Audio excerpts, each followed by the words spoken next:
श्रीलक्ष्मी श्रीमहालक्ष्मी क्षीरसागर कन्यका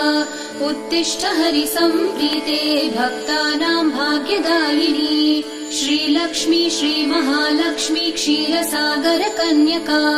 उत्तिष्ठ हरिसम्प्रीते भक्तानां भाग्यदायिनी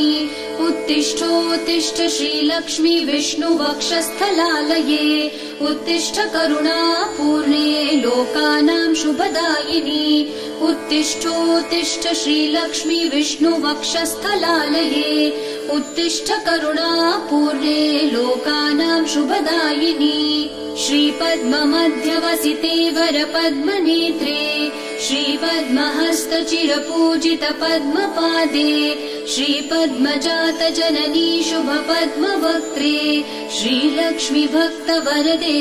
तव सुप्रभातम्। श्रीपद्ममध्य